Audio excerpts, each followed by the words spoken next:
Georgien hat sehr viel zu bieten, ob das egal in welche Richtung. Ja, hallo. Ich bin hier in den Büros von Georgia Insight mit Georg und ich erkläre mal kurz, wie es dazu gekommen ist und was ihr in diesem Video sehen werdet, denn ich werde Georg, den Leiter von Georgia Insight, einem ganz tollen Reisebüro, Reiseveranstalter hier in Georgien, interviewen.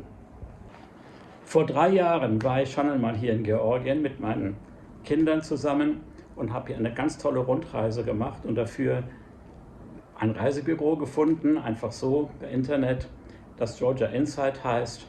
Mit denen bin ich nicht verbunden, bekomme auch kein Geld von denen, nur damit ihr das wisst. Und dieses Jahr, 2026, bot es sich an, wieder eine Reise zu machen, aber diesmal zu Megalithen und zu alten vorhistorischen Städten. Und dann habe ich gedacht, ich mache das wieder, weil ich diese Gruppe so gut fand und die Reiseleiter so toll fand. Und dann kam mir die Idee, ich interviewe einfach mal den Direktor von diesem Reiseveranstalter und frage ihn ein paar Sachen, die mich interessieren. Das kommt jetzt in diesem Video. Ja, hallo Georg. Danke, dass ich hier hinkommen darf. Eine erste Überraschung für mich war zu hören, wie gut du Deutsch kannst. Wie ist das denn passiert? Also ich kam ungefähr vor 27 Jahren, 1997 war das genau, als Austauschstudent aus Georgien nach Deutschland. Und damals dachte ich auch, dass ich Deutsch kann, aber ich habe festgestellt, ich konnte eigentlich mich überhaupt nicht verständigen. Und ich habe mir als Ziel gesetzt, wenn du in diesem Land irgendwas machen willst, dann musst du natürlich dann Deutsch lernen und dann gleich mit Deutschkurs angefangen. Ich habe relativ schnell meine Frau kennengelernt. Und Die ist Deutsche, deine Frau? sie ist Deutsche, sie kommt aus Deutschland. Sie fand mich damals sehr arm und da wollte helfen mit Deutsch. Und die Unterrichte sind ein bisschen länger geworden. Ja, mittlerweile haben wir 6 Kinder und zusammen diese Unternehmen gegründet. Also, und sie ist Germanistin. Ich muss mich natürlich anstrengen. Ne? Du hast gesagt, du hast das Unternehmen gegründet. Wie kam denn diese Idee, hier in Georgien Reiseveranstalter zu werden? Das war ja bestimmt nicht deine ursprüngliche Studentenidee. Nein, ich wusste auch nicht, dass so eine Branche überhaupt existiert, weil ich bin ja immer noch oder Sowjetkind, also so bei uns gab es sowas nicht, es gab nur einen Intourist und die haben alles gemacht. Meine Eltern haben sich auch komplett was anderes vorgestellt. Ich habe Politikwissenschaften in Deutschland studiert, BWL in Georgien studiert, also meine Karriere war so ein bisschen anders vorgesehen. Aber als ich nach Deutschland kam, das Erste, was ich gemerkt habe, dass kein Mensch wusste, was Georgien ist. Und ich war so entsetzt und enttäuscht das ist meine erste Aufgabe geworden. Dann immer wenn ich mich vorgestellt habe, habe ich gesagt, ja, Georg aus Georgien. Und dann kam ja Georgien und dann ging es los. Also damit hat es angefangen und ich habe dann gesagt, okay, jetzt musst du irgendwas machen, damit das sich ändert. Dann hast du gesagt, ich fange an mit einem Reisebüro. Wie?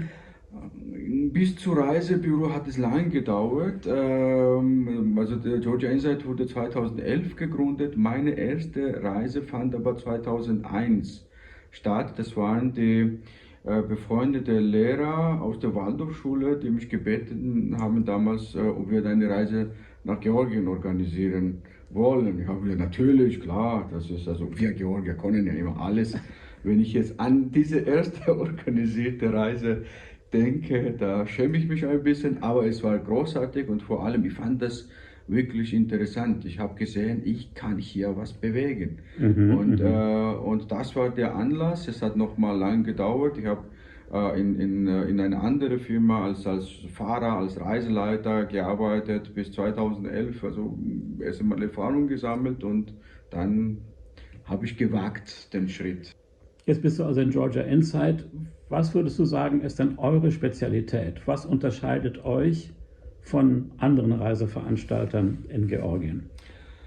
Also wie gesagt, ich hatte schon große Erfahrung als Reiseleiter, Reiseveranstalter und wir haben jetzt nichts Neues erfunden. Ich wollte nur, dass wir die Erfahrung, was ich und meine Frau dann so zusammen aus unterschiedlichen Kulturen, was wir dann so privat gemacht haben, dass wir das auch dann geschäftlich machen, nämlich, dass wir das Verständnis schaffen, dass mir Georgien versteht. Daher kommt auch der Name Georgia Insight.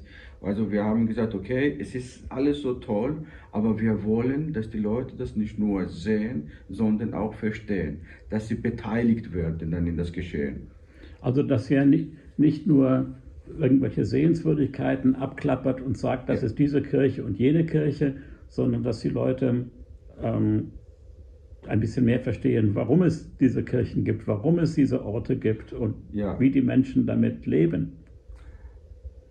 Ganz genau. Also die Sehenswürdigkeiten müssen wir natürlich die alle besuchen, aber wir wollen auch, dass unsere Gäste die Hintergrundgeschichten auch erfahren. Wir gehen in die Familien rein. Wir haben da, also wir versuchen dann immer möglichst kleine Restaurants, Gasthäuser und die Familien auszuwählen, wo man dann wirklich dann hinter die Kulissen schauen kann. Das ist natürlich nicht da. Deswegen haben wir nur kleine Gruppen. Unsere maximale Gruppengröße ist 12 Personen, weil mit einem 40er, 50er Bus kommst du in eine Familie nicht rein. Also und damit schaffen wir einfach dieses Vertrauen, dass die Leute sich öffnen und dann den Gästen auch dann, also für unsere Gäste eine richtige Gastgeber sein können. Also du hast gesagt, diese Gruppen sind nie größer als 12 Personen. Klappert ihr immer dieselbe Strecke ab? Gibt es bestimmte Themen oder bestimmte Regionen, auf die ihr spezialisiert seid? Wie funktioniert das? Es gibt natürlich klassische Routen, also die Rundreisen, die wir machen, die man aber auch überall irgendwie buchen kann. Natürlich nicht so toll organisiert, wie wir das machen.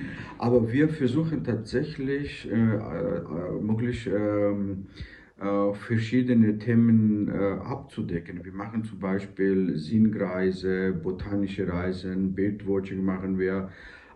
Und in der Stadt. Also Vögelbeobachtung, genau, Tierbeobachtung. Vogelbeobachtung. Wir haben als Stadttouren, also eine Tagestour im deutschsprachigen Raum sehr bekannt. Nino Haratischvilis Bücher über Georgien, also mit ihr zusammen haben wir Touren gestaltet, auch die Spuren von Brilka und so weiter. Wie lange sind diese Touren? Also die Tagestouren sind da 4 bis 6 Stunden. Für uns ist es wirklich sehr wichtig. Georgien hat sehr viel zu bieten. Ob das egal in welche Richtung, ob das jetzt Architektur ist, christliche, vorchristliche, die 19. Jahrhundert, georgische Polyphonie, Kulinarie, also in jede Richtung. Und da kann man natürlich jedes Thema aufgreifen und das letzte ist zum Beispiel die Megalithenreise, was du am Anfang erwähnt hast. Das ist eine so sehr unerforscht in Georgien, wahrscheinlich da wie auf der ganzen Welt, aber davon haben wir sehr viel zu sehen und wir haben beschlossen, okay, wir machen jetzt die Megalithenreise, jetzt mal eine Pilotreise und dann schauen wir mal mit unseren Kräften, was wir machen können, ob sich jemand findet und wie ich da Feedback jetzt bekommen habe, trotz anfänglicher Schwierigkeiten, ist es sehr schön geworden. Wir werden daran arbeiten und das auf jeden Fall vertiefen. Es gibt also Themenreisen und es gibt Regionenreisen. Oder gibt es eine Kombination?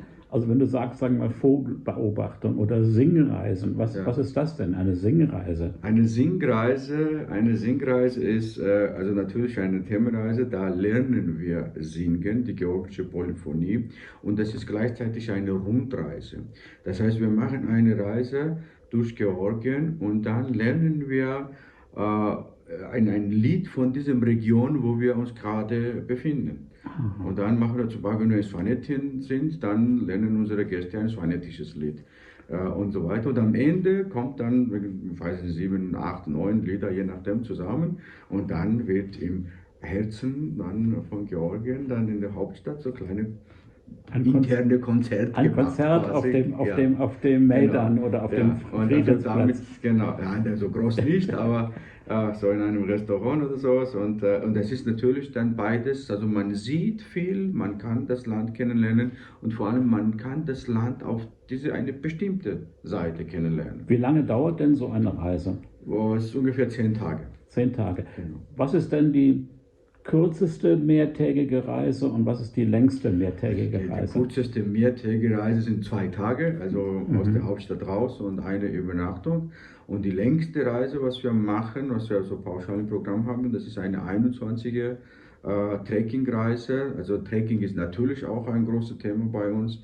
Also Wanderungen und dann so richtig, und die 21-Tage wäre jetzt eine Wanderung von ganz östlicher große Kaukasus aus Tuschetien über mehrere Pässe bis, ja, bis Stefansminda. 21 Tage. Genau. Aber ist das so für Profi-Trekker und für die fast Halbbergsteiger oder? Es ist nicht ganz ohne, da muss man natürlich, aber du würdest es ohne Probleme schaffen. Das ist, Okay. also da muss man natürlich dann ein bisschen auf Komfort verzichten und wir haben da die Packpferde dabei, es wird teilweise im Zelten übernachtet, teilweise in Gasthäusern übernachtet und es ist anstrengend, ich würde jetzt nicht sagen, dass es einfach Spaziergang ist, aber so ist es im Leben, wenn man was Gutes machen will, dann muss man sich anstrengen. Und seit 2011, seitdem ihr angefangen habt, haben sich Trends geändert? Also vor 10 Jahren haben die Leute sich für andere Sachen interessiert als heute. Was kannst du da beobachten? Die Trends in den letzten 20 Jahren, seitdem ich als Reiseleiter angefangen habe, sich sehr geändert. Sehr. Also das ist, glaube ich, das liegt nicht nur an Georgien und Tourismus, sondern das komplette Leben. Es ist ja schneller geworden, die Menschen haben weniger Zeit. Die Reisen geht dann mehr Richtung so Entertainment. Also die Leute möchten dann unterhalten werden, so ein bisschen mehr dieses Urlaubsgefühl. Und vor 20 Jahren war das dann mehr Richtung Bildung. Also man hatte dann sich Zeit genommen, um Natur zu beobachten, um sich zu bilden. Und das wird immer weniger, was ich sehr bedauernd finde. Aber wir halten trotzdem dann uns daran. Nochmal, die gute Beispiel ist diese Megalithenreise. Also so eine Reise macht nicht jeder. Da braucht man ein bestimmtes Grundwissen, Interesse und die Bereitschaft auch dann, sag ich mal, so seine Zeit an solchen Dingen zu widmen. Das wird immer weniger. Wo kommen denn die meisten eurer Gäste her? Also was ist euer Zielpublikum? Über 90% unserer Gäste kommen aus deutschsprachigen Raum, also hauptsächlich Deutschland, Schweiz, Österreich und aber auch einige nordeuropäische Länder, wo Deutsch gesprochen sind, also englischsprachig sehr wenig. Das Ziel war natürlich, dass wir international werden, aber wir sind so gut beschäftigt mit deutschsprachigem Raum, dass wir keine Kapazitäten mehr haben. Und das kommt auch daher, dass wir alle deutschsprachige Background haben. Alle meine Mitarbeiter haben in Deutschland, Schweiz oder in Österreich studiert und also die kennen natürlich halt die Bedürfnisse von Menschen. Also wir können unsere Gäste sehr gut verstehen. Und wenn man das beides kombiniert, dass wir unser eigenes Land verstehen, unsere Gäste verstehen, da entsteht viel Arbeit. Das ist eine gute Kombination. Ja. Vor 3 Jahren, als wir hier waren, hatte ich auch einen extra Tag und da haben meine Kinder und ich haben wir einen Tagesausflug nach Armenien gemacht. Ja. Da habe ich, glaube ich, einfach gefragt, könnt ihr sowas organisieren? Wie ist das? Habt ihr viel so Privatanfragen oder dass ihr maßgeschneidert etwas anbietet, wenn jemand kommt und sagt? Sehr viel, sehr viel. Also ich würde mal sagen, über die Hälfte von unserer Arbeit besteht aus individuellen Anfragen. Wir machen sehr viele Privatreisen. Deswegen haben wir im Büro 3 Produktmanager beschäftigt, die eigentlich nur an diese Privatwünsche arbeiten. Also und wir decken auch neben Georgien, Armenien, Aserbaidschan. Und wenn dann die Gäste kommen und sagen, okay, wir sind zu zweit, wir sind zu viert, wir sind eine Familie, Freundeskreis, Verein, was auch immer. Und wir haben diese Interesse, die Schwerpunkte. Und dann setzen wir uns dann mit unseren Gästen zusammen, also virtuell, sage ich mal jetzt so. Und dann wird das Wunschprogramm ausgearbeitet. Wenn heute jemand eine Reise sucht und eine Reise vorbereitet, gehen die meisten setzen sich an den Computer und sagen vielleicht sogar, fragen die KI, ChatGPT oder Google, Gemini, stell mir doch eine Reise nach Georgien zusammen. Ist das eine Gefahr für euch? Was kannst du dazu sagen? Ja. Wo seid ihr noch besser als so ein KI-Vorschlag? Wo ist das Risiko, wenn jemand sowas macht? Was würdest du dazu sagen?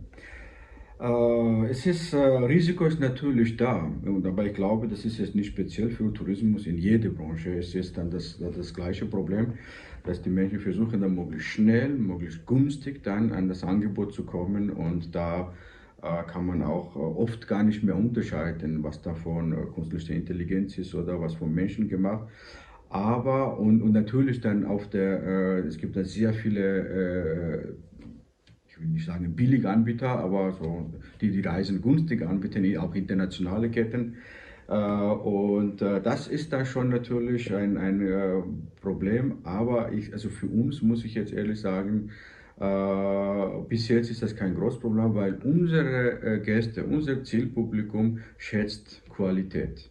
Und dann, wir kommunizieren dann wirklich dann mit jedem Gast dann persönlich, und das merkt man. Ob man jetzt mit einer Maschine spricht, ob man ein Chatbot quasi dann die Antworten bekommt oder von einem Mensch.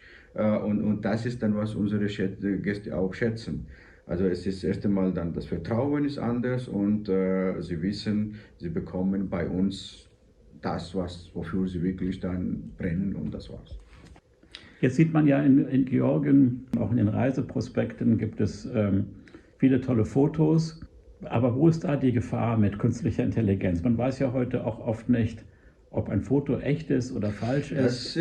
Das ist tatsächlich ein Problem. Das ist tatsächlich ein großes Problem, weil also das sieht man an Angebote. Wir überprüfen das ja auch regelmäßig, und oft haben wir dann. Aber ihr überprüft, was die Konkurrenz macht. Genau, ja, natürlich, ja, das ist ja, Marktanalyse, und da dann sehen wir dann oft, sind die Bilder von KI generierte Bilder, die gar nicht, also komplett andere Bilder sind einfach. Ne? Wenn man zum Beispiel dann über Jwari-Kloster, da kommt dann irgendwas aus Kolumbien oder was auch immer, weil es wird sehr international gemacht, die Zeiten stimmen nicht, der Ablauf stimmt nicht, also vor allem mit den Fotos, weil die gute Fotos zu machen wird immer teurer, gute Videos zu machen wird immer teurer, und sehr viele Videos und Fotos werden von KI generiert, was dann natürlich dann schneller und günstiger ist, und das wird auch oft genutzt, und das sorgt dann sehr oft für Irritation.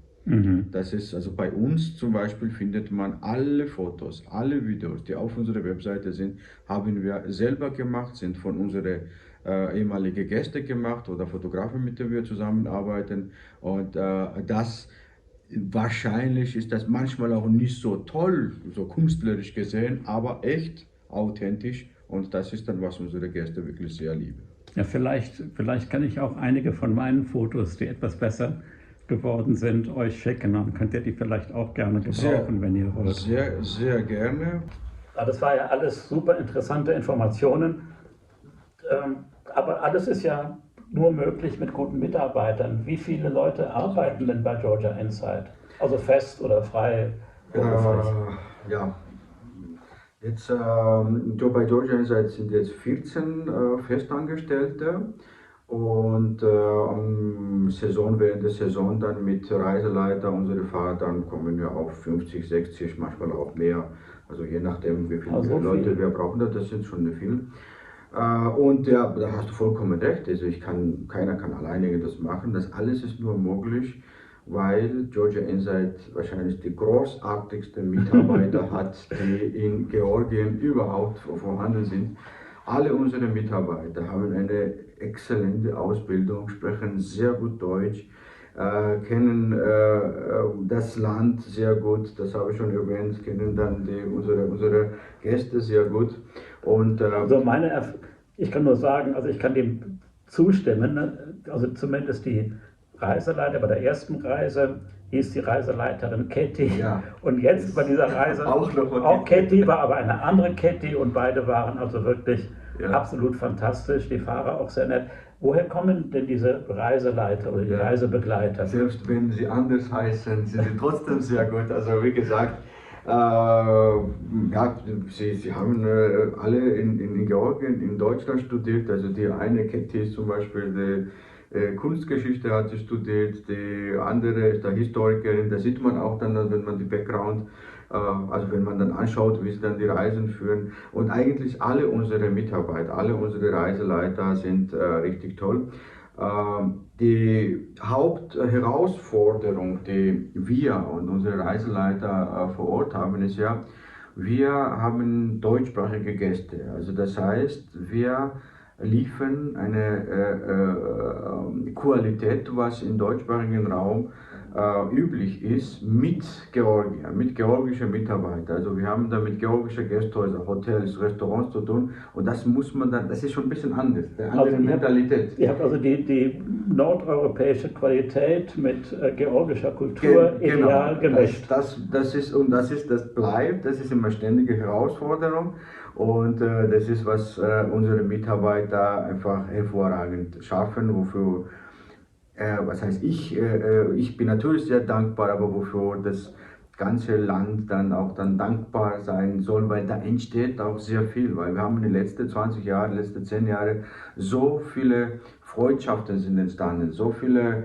das zum Beispiel, du bist zweites Mal hier und jetzt sitzen wir beide da und so entstehen einfach und das ist so, was ich dann immer sage, wir verbinden Kulturen. Und diese Kulturen kann man nur verbinden, wenn man dafür brennt, wenn man das will und wenn man dafür kämpft. Eine Sache, die ich jetzt gelernt habe, zum Beispiel ein Unterschied zwischen den beiden Kulturen, ist, dass die Hotels wurden ja alle oder die Guesthouses wurden ja alle vorgebucht. Trotzdem musste irgendwie 3-mal am Tag angerufen werden und zu bestätigen, dass wir also wirklich kommen und wann wir ungefähr kommen und so. Wohingegen, glaube ich, in der Schweiz oder in Deutschland, dann wird einen Monat vorher das reserviert und dann kommt man eben und alle gehen davon aus, dass die Leute auch wirklich kommen. Das scheint hier nicht ganz der Fall zu sein, aber dank der Reiseleiter und dann der örtlichen Erfahrung haben wir doch abends immer ein Zimmer gehabt und eine gute Übernachtungsmöglichkeit. Das ist der große Unterschied, weil wenn man in Deutschland oder in Europa, Schweiz, Österreich dann irgendwas bucht, es ist wirklich gebucht und die Gäste kommen wirklich. Und hier kann alles passieren. Hier kann alles passieren, deswegen ist es nicht nur Reiseleiter vor Ort, der 3-mal am Tag oder 5-mal am Tag überprüft, sondern dann im Büro. Wir haben eine Reservierungsabteilung, unsere Reservierungsmanagerin, die ist ständig da überprüft, die am Tag dann zigmal, ob da alles wirklich funktioniert. Und am Ende, also das Ergebnis ist, am Ende hat alles so reibungslos funktioniert, dass sich die meisten, auch in unserer Gruppe, vielleicht gar nicht bewusst waren, wie viel Arbeit dahinter steckt. Also vielen Dank, Georg, für dieses Interview. Ich habe sehr gelernt. Ich lerne jeden Tag etwas hier in diesem Land. Das finde ich so faszinierend. Also vielen Dank und bis zur nächsten Reise hoffentlich. Vielen Dank auch für den zweiten Besuch und wir sehen uns bestimmt nochmal. Du bist auch jederzeit bei mir in Basel willkommen. Sehr gerne, das machen wir. Und danke fürs Zuschauen und wenn euch das hier gefallen hat, dann abonniert doch den Kanal oder gebt zumindest ihm ein Like. Das hilft jedem YouTuber, also nicht nur mir, sondern jeder, der YouTube Filme macht, freut sich darüber, wenn man ein Like gibt, also angenommen, einem gefällt dieser Film und ein Abonnement, das hilft auch, das kostet ja nichts, aber hilft jedem. Also vielen Dank fürs Zuschauen. Unbedingt liken und wenn ihr was für euch, was Gutes machen wollt, dann kommt ihr nach Georgien. Das ist ein sehr guter Tipp. Also danke und bis zum nächsten Mal. Tschüss. Okay. Tschüss.